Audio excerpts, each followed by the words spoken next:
Hey guys, Jeff here with Frank Talks. I am really excited today to get to talk to you all about the question that we have. And this is really one that impacts our world around us.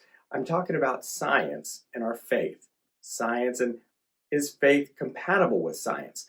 So these are really centered around topics that mankind has been fascinated with for centuries. And we're talking about our world around us. How does it function? What is it made up of? How different components interact with each other. And so think about this, right? At one point, mankind thought that the earth was flat. We also thought that the earth was the center of the universe. But along the way, we've made discoveries in science that have really made us question or think, how does faith interact with science? In the 1840s, we discovered dinosaurs, and that was a huge advancement in terms of how we thought about the living creatures that existed, we know existed at one point, and how that interacted with the Bible. Or take DNA, for example. That was also discovered in the late 1800s. And again, we discovered a little bit more about how the human body functions and is created. But the question was, well, how does this interact with science? So we're going to walk through some of these questions right now, but let's go talk to Frank and get his take on this, okay? Come on. All right, everyone.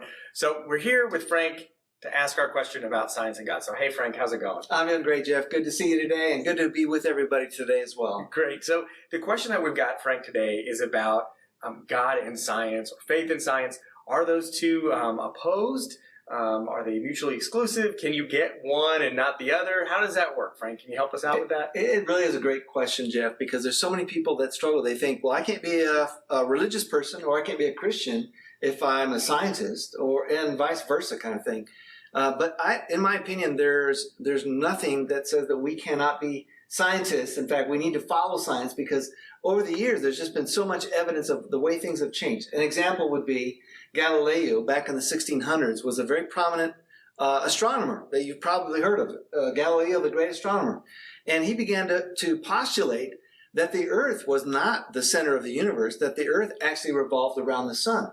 And this was heresy to the church of that day, because everybody believed that the earth was the center of the universe. In fact, he began to build theories about why tides happen. You know, the sea moves and ebbs and flows. And his whole theory behind that was that the result of the tides comes from the movement of the earth.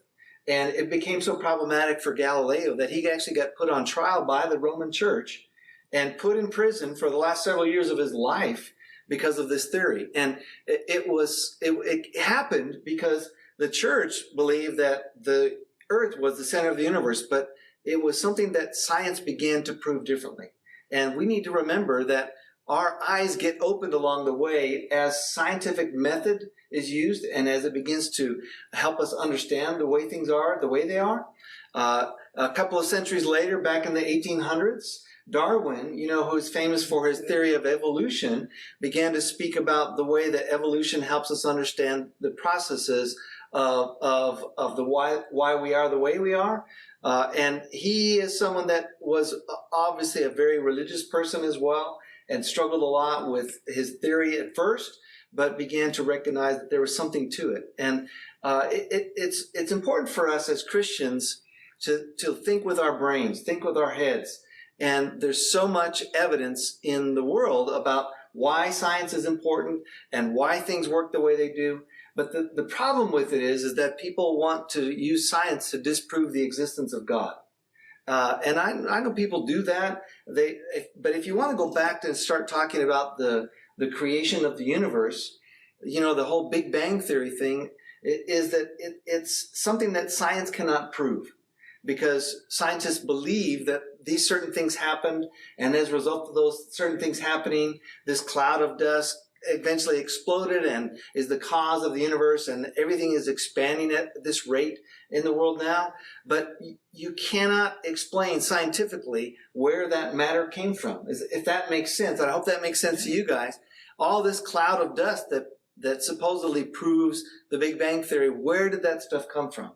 It's a challenge for us to think about, but it's something that we should not be afraid of, because ultimately it comes down to, what do you believe? Science in many ways proves the existence of God. You look at our bodies and how intricate they are.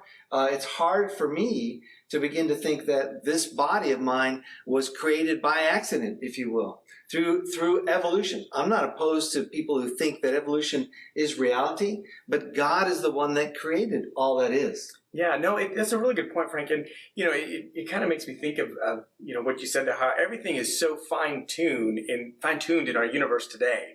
There are scientists that believe in God or who don't believe in God that would tell you if there were factors that were different in our universe, one way or another, life wouldn't be possible, right? Absolutely. And so to me, that's evidence of a higher power putting this into existence. Yes. It doesn't disprove it. And you've got a lot of, like you said, scientists throughout history who have believed in God, and their faith was not challenged by science. If anything, it was really strengthened. I read an article the other day about some scientists who were talking about that, and it was on string theory and the Human Genome Project. And they're Christian scientists who said, hey, this points to a creator that had a plan, and it was finely tuned and put into existence. You've never seen an example where life spontaneously comes from non-living beings, which is what some scientists would have us believe today. Yeah. And so this just says, hey, there are scientific facts that are not in opposition to our faith, and I think just kind of helps strengthen the idea that, hey, this was designed. Absolutely. And I think most people believe that there is a higher power. In fact, I think that's a lot of why people are checking us out and wanting to talk. And thank you for joining us. But it's about people think, well, I think there probably is a higher power, but I don't really understand that higher power. And it really has to do with the evidence of God, that science, in my opinion, proves the evidence of God, because when you look at the genome theory and those kinds of things, you find out in a hurry that there's such intricacy, and there's the body, all of creation is so ornate. It's hard to imagine that could happen by accident. Yeah, no, that is great. Well, I hope you liked the video today.